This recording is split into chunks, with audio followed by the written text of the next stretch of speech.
thing I love about farming, and I would tell this to anybody that's even thinking about it, there's a couple things. One, I think there's perpetual demand for the products that we produce. People are going to eat, and the world continues to grow. And it's almost like every year you start over again. It's like a new football season or basketball season where you finish one crop year, you start preparing for the next. The weather changes and spring comes and game on again. Stuart Woolf is a second-generation farmer in California's fertile Central Valley. He runs Woolf Farming Company, which was founded by Stuart's father in 1974. We focus on kind of specialty crops in California.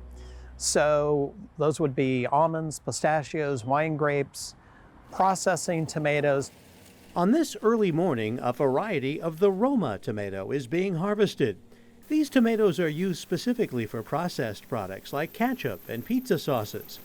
Not only does Woolf Farming grow the tomatoes, they also convert the crop into a paste at their tomato processing plant. We thought, why don't we just build a facility in the middle of the most productive tomato growing region in the world? And so we built the plant right in the middle of our operation, so we enjoy a very short haul, which takes costs out of the system. And we have a lot of control over the crop going into the plant and the production of tomato paste. The paste is distributed globally to companies including the well-known Heinz brand. California makes up about 90% of the tomato production in the United States, and the United States is about half of the world production as well. So California is a pretty darn big producer here for the tomato market. Most commercially grown specialty crops around the globe are all in the same latitudes, and those latitudes really are about from Bakersfield to a little bit north of Sacramento. And if you follow those latitudes all around the globe, that's where you find all of these specialty crops. We have a great location in California. We have this entrapped air basin. It's like a giant greenhouse in exactly the right latitudes. Despite its nearly ideal growing climate, California's growers still face their share of challenges.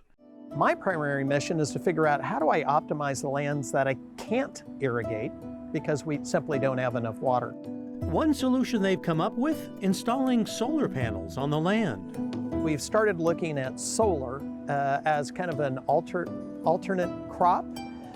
We don't have enough water to farm all of our land, so we're taking some of our property, we're leasing it out to solar developers so we can generate income. We're just looking at solar as it's a renewable energy source, so it's just part of our mix. Also added to the mix are cover crops, grown specifically to protect and improve the soil.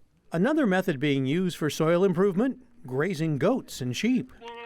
They're eating that cover crop down, and then their waste product is going right back into the soil. And what that does is produce nitrogen that's going to be used by next year's crop as well. So really, we're taking it, we're feeding the goats, and then we're helping benefit our next year's crops as well, both by the cover crops and the animal agriculture.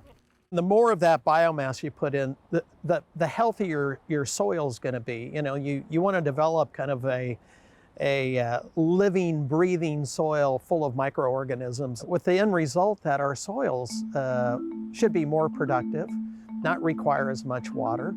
Woolf Farming is known as a leader in sustainable agriculture in the Central Valley, a point of pride to Stuart Woolf, and, he hopes, a way to ensure the future success of his farm. Sustainability and regenerative ag practices, it's important to me, and I can't think of a better thing to do than to pass on this legacy of land onto the next generation in better shape than it was received.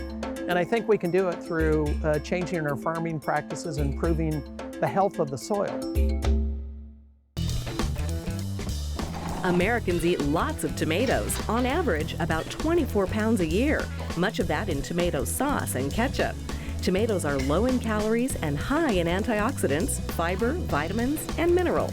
Botanically a fruit, most people consider tomatoes a vegetable, which is perhaps why Arkansas has chosen tomatoes as both the state fruit and state vegetable.